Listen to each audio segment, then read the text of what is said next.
क्या तुम वर्जिन हो? तुम बहुत ज्यादा फ्रैंक हो और सभी टीचर्स को यह लगता है कि तुम वर्जिन और सिंगल नहीं हो। एक यूनिवर्सिटी का प्रोफेसर ये मैसेज उन छात्राओं को करता है जो छात्राएं उससे अपने भविष्य को बेहतर बनाने के लिए तालीम लेती हैं। जिस प्रोफेसर को छात्राओं को नोट्स भेजने चाहिए, उन्हें आगे बढ़ने के लिए मोटिवेट करना चाहिए, वही प्रोफेसर रात के 11 बजे छात्राओं को भद्दे भद्दे मैसेजेस करता है, उन्हें उनकी वर्जिनिटी का सबूत देने को कहता है और फिर उनसे उनकी फोटो भी मांगता है। और ये सब कुछ होता है उस हरियाणा में जहां सरकार हर गुजरते दिन बेटी बचाओ बेटी पढ़ाओ का नारा देते थकती नहीं है। ऐसे में सवाल यही पूछा जाएगा कि क्या हरियाणा के स्कूलों विश्वविद्यालयों में टीचर्स और प्रोफेसर्स के नाम पर अब गुंडे मवाली अश्लीलता फैलाने वाले गंदे लोग भर्ती हो रहे हैं? अगर ऐसा नहीं है तो फिर शिक्षा विभाग ये बता दे कि जींद की चौधरी रणबीर सिंह यूनिवर्सिटी में छात्राओं को ये जो अश्लील मैसेजेस भेजे गए वो क्या हैं? जिन प्रोफेसर्स ने छात्राओं को गंदे भद्दे और निहायत अश्लील मैसेज भेजे, उनकी सोच और मानसिकता के लिए कौन जिम्मेदार है? यूनिवर्सिटी में पढ़ने जाने वाली छात्राओं पर गंदी नीयत रखने वाले टीचर क्या गुरु शिष्य के रिश्ते को कलंकित करने का काम नहीं कर रहे? क्या इससे हरियाणा सरकार की बेटी पढ़ाओ की छवि धूमिल नहीं होती? शायद शिक्षा विभाग इस मुद्दे पर बात नहीं करना चाहता, लेकिन हम अपनी इस वीडियो में आज इन्हीं सब सवालों पर बात करेंगे। मैं प्रतिमा दत्ता आपको बताऊंगी कि हरियाणा में बेटियों के लिए स्कूलों विश्वविद्यालयों में पढ़ना आजकल मुश्किल क्यों हो गया है। क्या इसके लिए सिर्फ गंदी सोच रखने वाले टीचर और प्रोफेसर ही जिम्मेदार हैं, या फिर वो सिस्टम भी जो ऐसे लोगों की मानसिकता पर लापरवाही की खाद डालकर इन्हें इतनी हिम्मत देता है कि ये छात्राओं के साथ ऐसी हरकत करने में जरा भी कतराते नहीं हैं। जिस हरियाणा की धरती से देश भर में बेटी बचाओ बेटी पढ़ाओ का संदेश गया, आज उसी हरियाणा के स्कूलों और विश्वविद्यालयों में बेटियां सुरक्षित ही नहीं हैं। शिक्षा के इन मंदिरों में उन्हें खतरा किसी बाहरी शख्स से नहीं, बल्कि पढ़ाने वाले उन अध्यापकों से है जो गिद्ध की तरह उनकी अस्मत पर दिन भर निगाहें टिकाए बैठे रहते हैं और फिर रात रात भर उन्हें मैसेजेस कर गंदी भद्दी और अश्लीलता से भरी बातें कहते हैं। जींद की चौधरी रणबीर सिंह यूनिवर्सिटी के प्रोफेसर्स भी इसी श्रृंखला में पहले पायदान पर जगह बना चुके हैं। CRSU के अंग्रेजी विभाग के प्रोफेसर्स के हार्मोन्स तो इतने उबाल मार रहे हैं कि उन्हें अपनी बेटी समान छात्राओं से ये जानने में इंटरेस्ट आ रहा है कि वो वर्जिन है या फिर नहीं। ये प्रोफेसर्स अपनी उम्र का लिहाज भूलकर गुरु शिष्य के रिश्ते की सीमाएं लांघकर अश्लीलता की उस तराजू पर विराजमान हो चुके हैं जहां से इन्हें सही गलत का भेद नजर आता ही नहीं है।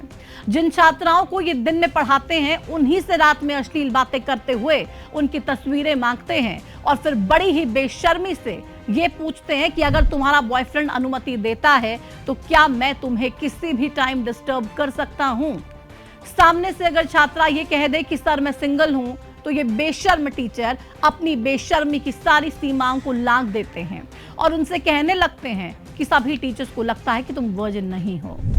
इनके इन्हीं शब्दों से आप ये समझ सकते हैं कि CRSU के अंग्रेजी विभाग के ये प्रोफेसर्स यूनिवर्सिटी में दिन भर किस मुद्दे पर चर्चा करते होंगे। जाहिर सी बात है, ये प्रोफेसर यूनिवर्सिटी जाकर ये तो कतई नहीं सोचते होंगे कि छात्राओं का रिजल्ट बेहतर कैसे बनाया जाए। ये लोग ये भी नहीं सोचते होंगे कि जो यूनिवर्सिटी उन्हें घर चलाने के लिए पैसे दे रही है, उसका रिजल्ट कैसे बेहतर किया जाए। ऐसे नीच किस्म के घटिया प्रोफेसर्स तो दिन भर छात्राओं को देखकर अपनी ओछी मानसिकता और अश्लीलता भरी सोच से यही सोचते होंगे कि कौन सी छात्रा वर्जिन है, किसके कितने बॉयफ्रेंड होंगे और कौन इनकी हवस की भूख को मिटा सकती है। माफ कीजिएगा, हमें ऐसे शब्दों का इस्तेमाल एक ऐसी वीडियो में करना पड़ रहा है जिसमें बात शिक्षा की हो रही है, लेकिन जब शिक्षा देने वाले ही अपनी मर्यादा की सीमाओं को भूल जाएं, तो ऐसे लोगों के लिए शब्दों की मर्यादा बनाए रखना हमारे लिए भी मुश्किल हो रहा है।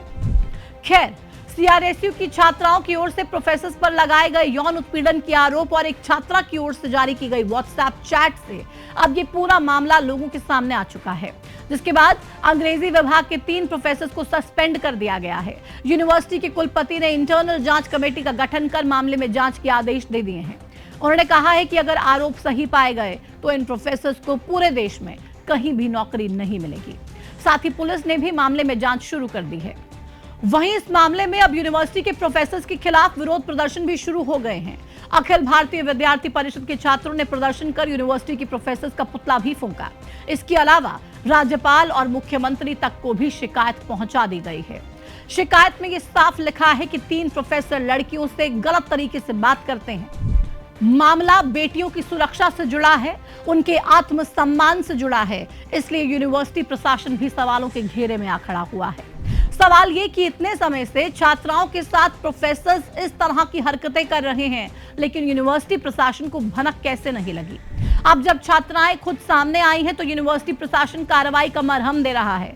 क्या बेटियों की सुरक्षा को लेकर हमारा सिस्टम तभी जागता है जब बेटियां यौन उत्पीड़न का शिकार हो चुकी होती हैं?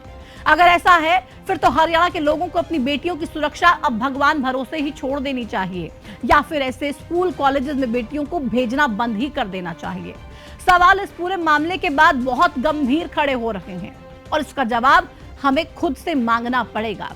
अपनी बेटियों को हमें इतना सशक्त बनाना पड़ेगा कि हमारी बेटी की तरफ उठी हर एक गंदी निगाह को उसी वक्त कुचल दिया जाए और ऐसे लोगों को समाज में इस तरीके से बेइज्जत किया जाए, इनका तमाशा बनाया जाए और कानूनन कड़ी से कड़ी सजा दिलवाई जाए, ताकि ऐसे लोग अपनी घटिया सोच में जिस तरीके से लड़कियों को परेशान कर रहे हैं, आगे कभी जिंदगी में जाकर इनकी हिम्मत भी ना हो कि किसी लड़की की तरफ आंख उठाकर भी देखें। साथ ही इस पूरे मामले में हरियाणा के सीएम नायब सिंह सैनी से भी हमारी गुहार है कि इस पूरे मामले में इन दोषियों पर ऐसी कड़ी से कड़ी कार्रवाई की जाए कि आगे किसी भी लड़की की तरफ आंख उठाने से पहले एक बार नहीं 1000 बार ये सोचें और पूरे हरियाणा के तमाम स्कूल कॉलेजेस में ये मैसेज जाए कि अगर किसी लड़की को परेशान किया, अगर किसी लड़की के ऊपर गंदी नजर डाली तो सजा बहुत गहरी होगी।